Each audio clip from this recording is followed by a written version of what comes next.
vang khăn vang khoa mũ vang ai nghe tuôn lệ gió lệ lại dòng tiếng ngô tao bằng na đâm môi hà mồ xa nên nào bằng kê men theo na lệ lên bán ra lông lệ nín và bằng lên na khoa mang loa na khó sung hú kinh tê ngài trực chẳng vai bằng tung điên hai bằng ngang là tăng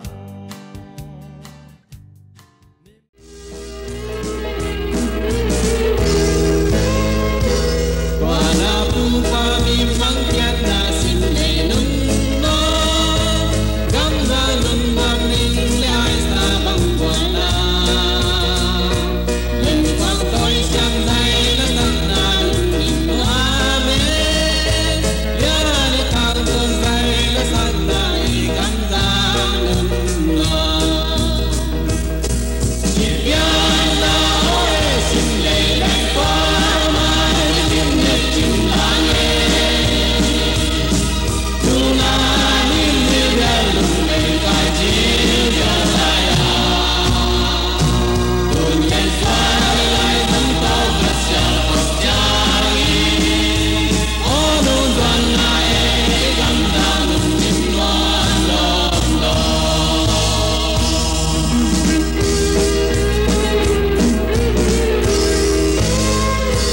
ya sa pu le pa gam le yo en in no le do tan do bang nan na sim le ke lia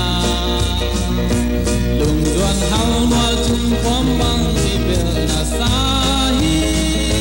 tu no e sia la tam me bang thing zo ta e Nhịp yang na oi sim le len qua mai ni tin ne chim la nghe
để ăn bằng ăn đi về nhá.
Yang là bền cây thành nó sao là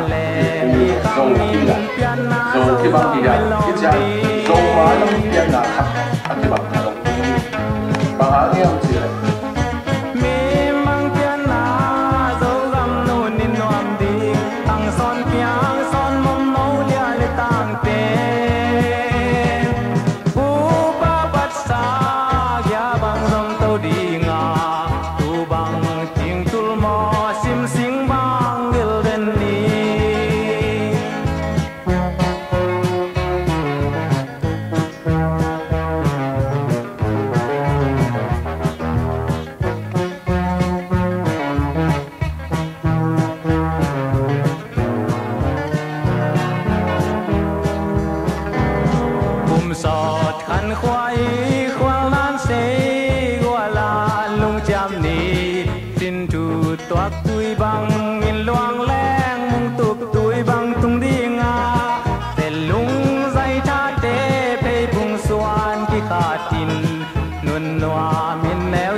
Hãy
subscribe cho kênh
Ghiền Mì Gõ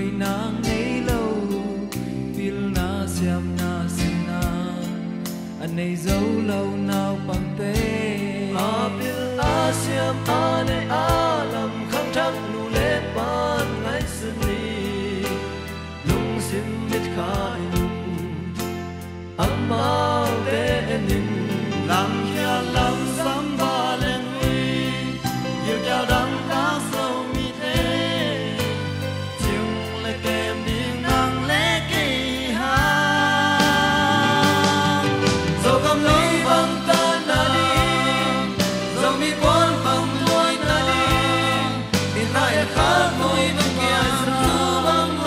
lỡ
te ami mali ni tam nai lo hangin tu ni chang i khan to sia i biak pasia ni thu pha ong biak sia ye chiang in mai lama tua sang i khan to zong na ding lo koi ma la me na lian ma hi i pho don tu ning de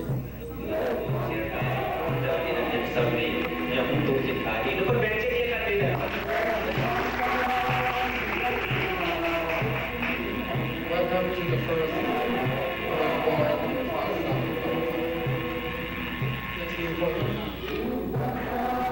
It is my pleasure to say a few words about the community.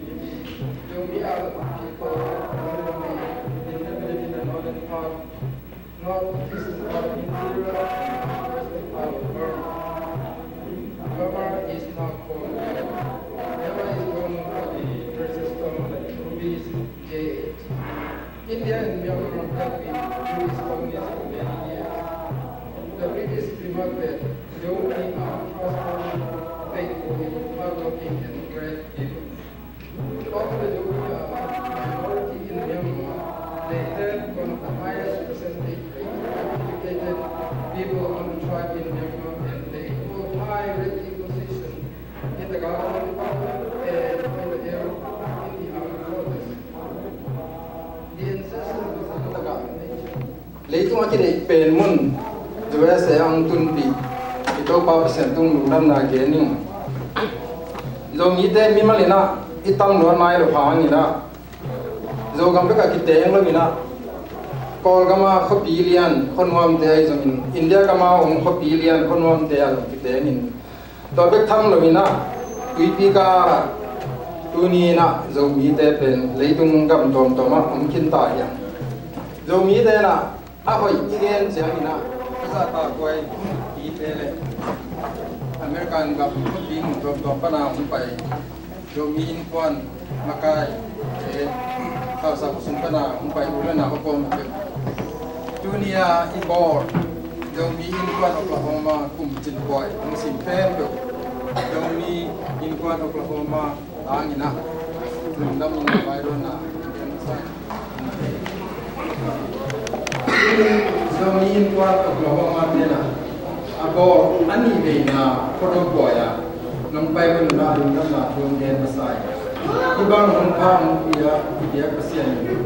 di mana pada nama kon ai domi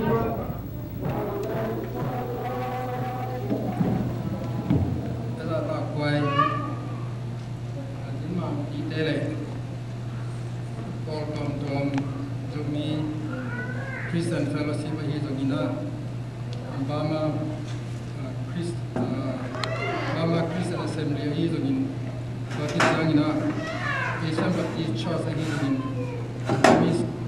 Myanmar Christian Church lagi dogin Kolkom tom pada umpai makai terhitale dunia zomi ulena opom lungdam takina zomi inpon Oklahoma ina don Indian sai adiak yakina hun anga sun to hak sapina sumbe liangina Florida panang pai Florida zomi inpon de president ka hangpi adiak yakin lungdam ma mau tina Indian lain Ibang unpang pia ibiak pasianin min phanna pa toina nga ton thungta he jomin kon Oklahoma in ikot kiat ingim na burpi te laka akhanna jomi te khalekha email thein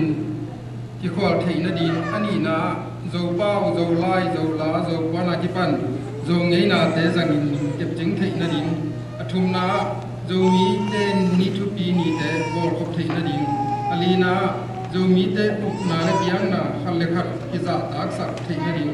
angana zomi te nu tak zia akhan to theina ding chi ni la pu pi nga kineya to te sunga zomi te ni thu pi ni te bol khop theina ding chi to ki zuin tu ni na zomi nam ni pa to ina aboli zomi nam ni chi pen zomi te a di na ni thu pi nei te khem pe laka alian pen hiya to sanga alian zo ni kine ro Tuai manina zomin kon Oklahoma zomin amni tubi sakin boka boy boli hi ga kai gam na ngam zo mi te na zo ko ni sil ding a hoi pen hun pen zo mi te ni tu pi ni te hiya adiak dia kina zo mi nam ni hi pa pe ni tu ni na zo mi te lung sim ki to kin iminam ni jona itu ko pen man ne ya tu pi ma ma hi lai sang thau sunga la te za le som tum da tum na enun sangam bagin mi te pum khat swakin atut khom chiangin bang zain wa in nuwa ma hi hiam ati pasien kamaloma bagina ibanga itut khop chiangina nuwa mina etlom ma ma hi zomin kon Oklahoma ipona inei pen leitung bukam zomi hem pe minam sungpanina biang na hi zongin ton ton kidera na omlo na ipum khatna ding chi na hi koi manina zomi khati na le zomi in kwan te ipahiam chi ai kisan siam na ding itel siam na ding zong dia noming zomi te imi malina itam nai lo hangina tuni ta kinun ta zia ikhan to je ya chiangin imai lam lamen na lian ma mai chi ho ding ong dia noming tuniang pai akoma pe ibiak pasianin alam dangin thupang pe kim jata he kalunda imi atamzo na atamzo na nào hi perma la mai ino tampium ta athi happy na to na set na to na yung tampium program okay nay chip to ito ina don e program te aban bale na pai tari khahi thede mi ho ku kanau abana kazat kami te ho undang tanga kapau ki pa pi baki het ki chan si jule nang mani pi sangam te ho jo si chunga hi nai lu na kani thine de gu bin jo na pa ni thim thap ni pin pin thap ka tum da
masa pera hi ya hisunga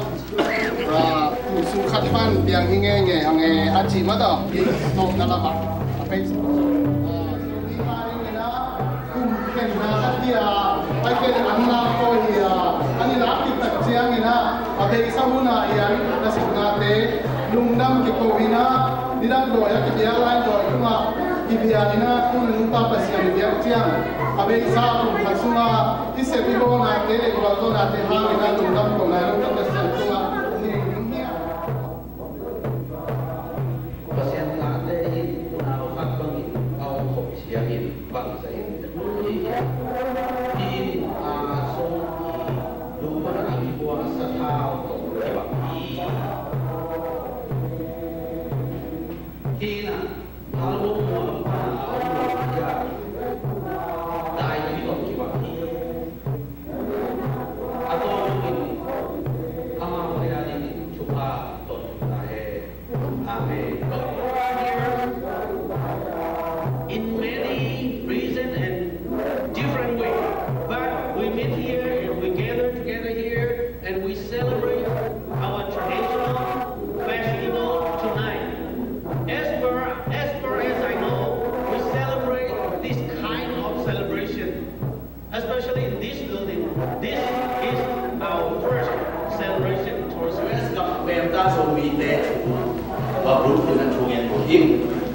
tua mai na tom khat khoro ki chi ben den chang tam ping ki len ai ki chen khoro nai chi be sia hang ki na lang sakina khoro la do chi pi do la do chi na abang te hiam chi khat tong ni ngai na kum za ngop sak ma mai na bang bang ka se le kum ya i khoro pe e hilai muna om te na ilung dam kong na ni na pasien izat ko te na so sa ini man to ta ke sa i sa biak pasien tu zo lung dam ko ma thung na ni ina le he pina to krim lung ta kum dia to pa pasia tu ni tu hun tu lai takina hi por pi himuna to pa zomin kuani na zominam ni abol na un khem to te ke palai to de lung zo ni man min ko pa tu hi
Even if we are living here in the world in a